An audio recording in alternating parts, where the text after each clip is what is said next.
اب ہم جاتے ہیں گزرتے ہیں، کوئی محل بنا دیکھا بہت عالی شان،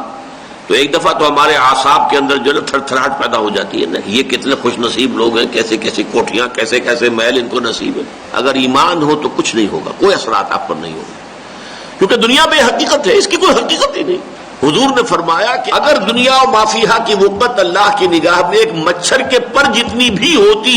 اللہ کی نگاہ میں اس دنیا و ما فیہا جو کچھ اس میں ہے، یہ دولت کے انبار اور سیم و زر کے ڈھیر اور یہ محل اور یہ اسکائی اسکریپرز اور یہ سب کچھ، ان سب کے سمیت ان کی اگر اللہ کی نگاہ میں وقت ایک مچھر کے پر کے برابر بھی ہوتی تو کسی کافر کو یہاں سے ایک گھونٹ پانی بھی نہ دیتا۔ اللہ نے تو اس کو عام کیا ہوا، کافروں کے لیے کھاؤ پیو عیش کرو، دنیا کے سب کچھ دے رکھا، اس لیے اس کی حیثیت ہی کوئی نہیں۔ بلکہ فرمایا گیا سورہ زخرف میں کہ یہ اگر اندیشہ نہ ہوتا کہ ساری دنیا کافر ہو جائے گی تو ہم تو ان کافروں کے لیے ایسے محل بناتے کہ ان کی چھتیں چاندی کی ہوتی، دروازے چاندی کے ہوتے، ان کے چھپر کھٹ چاندی کے ہوتے، بلکہ سونے کے ہوتے، وہ زخرفا۔ لیکن یہ بھی سب کچھ ہمارے نزدیک بے حقیقت ہے، کوئی حیثیت ہی نہیں۔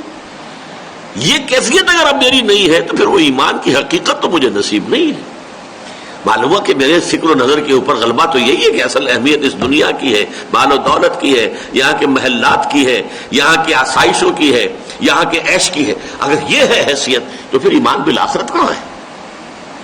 وہ تو صرف ایک عقیدہ ہے، پوٹلی بندی ہوئی دماغ میں کہیں رکھی ہے یا زبان کے اوپر کہیں لکھا ہوا ہے، ٹیپ کی طرح آپ چلا دیتے ہیں تو وہ چل پڑتا ہے، الفاظ نکل آتے ہیں کہ آخرت کو ہم مانتے ہیں۔ اللہ اللہ خیر صلی اللہ۔